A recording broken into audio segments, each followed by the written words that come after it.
Good evening, good afternoon. मैं इसके शर्मा आप सभी को प्रूडेंस एकेडमी में स्वागत करता हूं। तो चलिए आज हम लोग एक न्यू चैप्टर को देखते हैं। ये चैप्टर आपका अलजेब्रा से संबंधित होगा। आज हम लोग अलजेब्रा में बेसिक पार्ट को देखेंगे और जितने भी क्वेश्चन अभी तक अलजेब्रा में पूछे गए उन सभी क्वेश्चन को मैंने टाइप बाई टाइप बनाकर आपके सामने प्रोवाइड्स करूँगा। तो उम्मीद है कि आपको वो सब वीडियो बहुत अच्छा लगेगा। तो चलिए आज हम लोग बेसिक पार्ट में उसके बाद को जानते हैं और कुछ टाइप को भी जानते हैं। तो चलिए देखते हैं। देखिए आप अलजेब्रा में अलजेब्रा होता क्या है, तो यहाँ पे जान लीजिए कि अलजेब्रा क्या है। तो चर और अचर के रूप में व्यक्त हुए पद को अलजेब्रा कहा गया है, बीजगणित कहा गया है। ठीक है, जैसे मान लीजिए कि ये पद है 2x + 2, तो इसमें x क्या है, चर है। लेकिन वही बात की जाए ये क्या है, तो अचर है। यहाँ से इसकी बात की जाए तो ये भी क्या है, अचर है। तो चर और अचर के रूप में जो भी संबंध मिलता है वही क्या कहलाता है, आपका बीजगणित कहलाता है। देखिए ये क्या होता है कि पद के आधार पर भी बटे होते हैं। जैसे अगर मान लीजिए कि ये लिखा हुआ है 2x, तो इसमें कितने पद है। अगर प्लस माइनस के साथ अकेला लिखा हो तो वो एक पद कहलाता है, एक पद ही जिसको कहिए एक पद ही कहलाता है। ठीक है, जिसमें एक पद होता है। जैसे +2 हो गया, या मान लीजिए -3x हमने लेता तो ये इसमें कितने पद है, एक पद है। लेकिन वहीं पे बात करते हैं अगर 2x + 3 है, या यूँ है कि 3y - 5 है, तो इसमें पदों की संख्या कितना हुआ, एक पद ये और एक पद ये। इसमें एक पद ये और एक पद ये, यानी प्लस माइनस के साथ कितने पद जुटे हुए, दो पद जुटे हुए। तो ये क्या हो जाएगा, द्विपदी हो जाएगा। ये आपका द्विपदी हो जाएगा। अगर सवाल यही रहता कि 3x - 2 3x² - 2x + 5 होता, या यूँ होता कि 5y² - 2y - 2, अगर ये होता तो इसमें पदों की संख्या की बात करें कितने हैं, 1 2 3, यानी प्लस माइनस के साथ इसमें 3 पद जुटा है, इसलिए क्या होता है, त्रिपदी हो जाएगा। ठीक है, तो आपको ध्यान रखना है कि पद के आधार पर भी ये 3 भागों में बटा होता है, एक पदी, द्विपदी और त्रिपदी। अब देखिए इसमें ये घात के आधार पर ही बढ़ते हैं, तो वहाँ पे वो बहुपद हो जाता है। तो बहुपद होता क्या है, तो चर और अचर के रूप में व्यक्त हुए एक ऐसा संबंध होता है जिसमें चर का घात क्या है, पूर्ण संख्या के रूप में हो, उसी को हम बहुपद कहते हैं। जैसे मान लीजिए कि हम लिखे 2x² + 5, ये माइनस में भी नहीं है इसलिए बहुपद है। अगर मान लीजिए हम लिखता 5x⁵ + 6x - 2, तो ये भी क्या है, आपका बहुपद है। ठीक है, तो यहाँ पे ये पद के आधार पर तो हमने देखा ही कि ये 3 तरीके का होता है। अब यहाँ पर जानते हैं कि घात के आधार पर ये कितने तरह के होते हैं। तो घात के आधार पर आपको जो है, हमें घात के आधार पर जैसे बात की जाए, अगर हम लिखते हैं ये 2x + 5, तो इसमें घात की संख्या कितना है, 1, तो ये हो जाएगा एक घाती, ये आपका एक घाती हो जाएगा। यही अगर 2x² + 5x होता तो ये कितना हो जाएगा, इसमें घात की संख्या कितना है, 2 है, इसलिए क्या होता, द्विघात। अगर यही होता कि आपको 3x³ + 4x + 5 ये है, तो इसमें घात कितना है, 3 है, तो इसलिए क्या हो जाता है, त्रिघाती हो जाता है। ठीक है, तो आपको घात के आधार पर ये घाती, द्विघाती और त्रिघाती होते हैं। अब आपको ये जानना है कि इसका गुणांक क्या होता है। ठीक है, जैसे मान लीजिए कि ये क्वेश्चन है आपका 5x²। अब इसमें पूछा है कि x² का गुणांक क्या है। x² का गुणांक की बात की जाए तो जिसके गुणांक के बारे में पूछा जाए उसको हटाने के बाद जो रेस्ट बच जाता है वही उसका गुणांक कहलाता है। यानी अगर x² के गुणांक की बात की तो x² को हटा दीजिए, क्या बचेगा, 5, तो x² का गुणांक क्या हो जाएगा, 5। अगर मान लीजिए इसमें पूछता कि 5 का गुणांक क्या होगा, तो 5 को हटा दीजिए, क्या बचेगा, x², यानी 5 का गुणांक क्या हो जाएगा, x²। तो गुणांक की बात पूछता है तो जिसके बारे में पूछा जाएगा उसको हटा दीजिए और जो बच जाएगा वही उसका गुणांक कहलाता है। ठीक है, अब यहाँ पर बात आती है कि बहुपद का घात क्या होता है।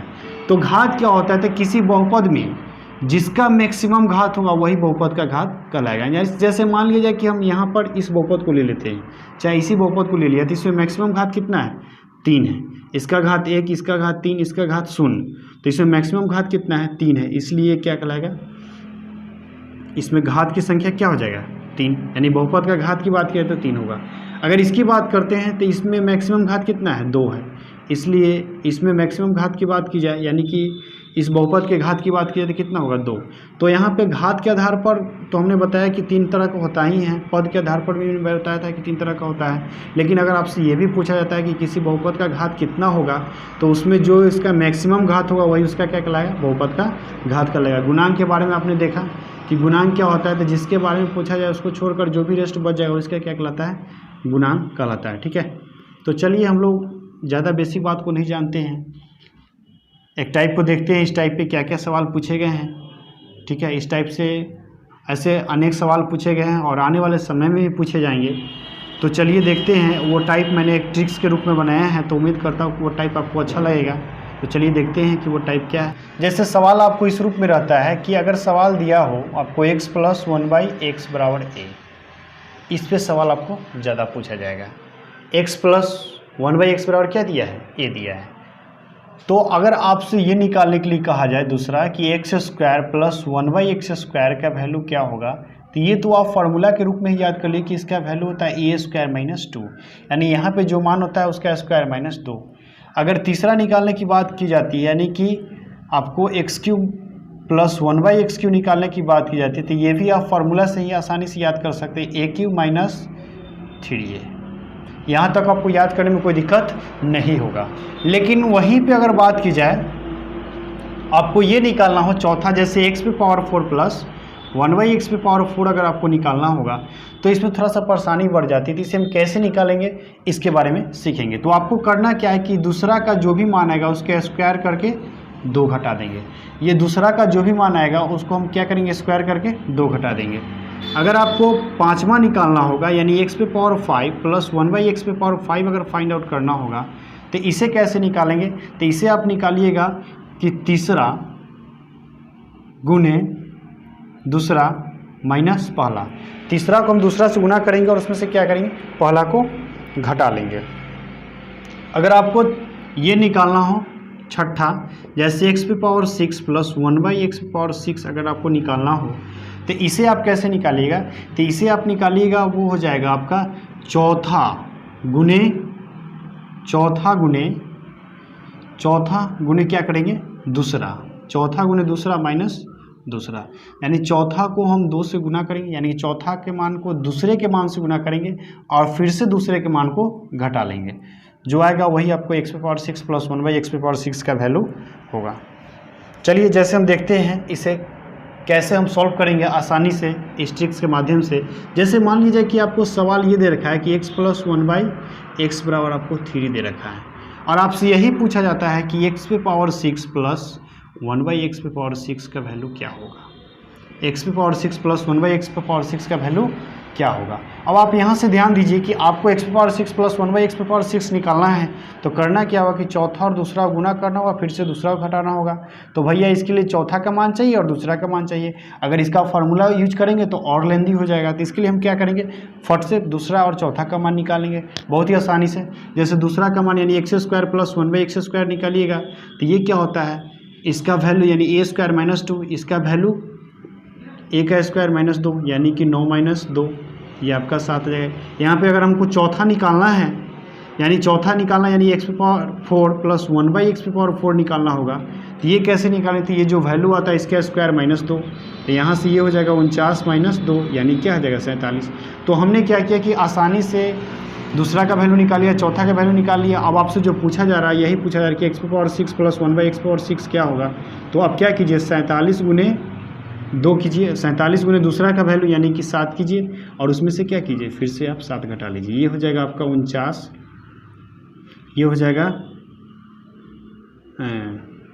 32 - 7 यानी कि ये क्या आ जाएगा 322, और यही इस सवाल का आंसर होगा। तो इस तरह से हम क्या कर सकते हैं कि जो भी निकालना हुआ आसानी से हम सॉल्व कर सकते हैं।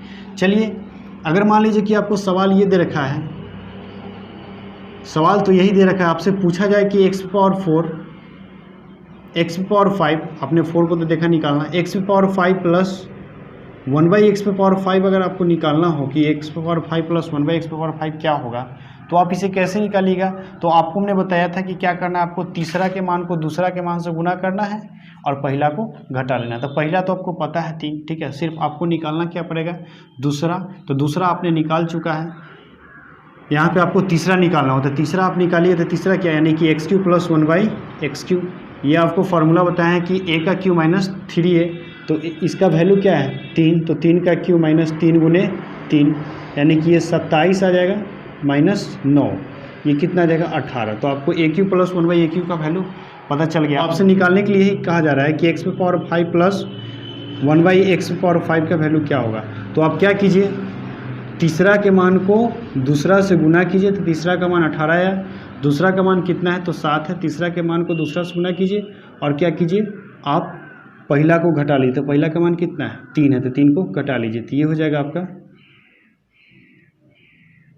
126 माइनस 3 यानी कि 123, और यही सवाल का आंसर होगा। तो आपसे इसमें जो भी पूछा जाता है, चाहे वो x² प्लस 1/x² पूछा जाए, x³ प्लस 1/x³ या x⁴ plus 1/x⁴ x plus x⁵ plus 1/x⁵ या x�6 प्लस 1/x�6, आप आसानी से क्या कर सकते हैं कि वैल्यू निकाल कर पुट कर सकते हैं। आपको सिर्फ यही ध्यान देना है कि आपको जो निकालना है उसमें मैंने क्या यूज किया है, इस बात को आपको ध्यान रखना है कि जो मैंने निकाला उसमें हमने क्या यूज किया है, इस बात को आपको ध्यान रखना है और उस पर पुट करके निकालना। जैसे x⁴ प्लस 1/x⁴ निकालना हो तो क्या पहले निकालना होगा, पहले चौथा का वैल्यू निकालना होगा, दूसरा का वैल्यू निकालना होगा।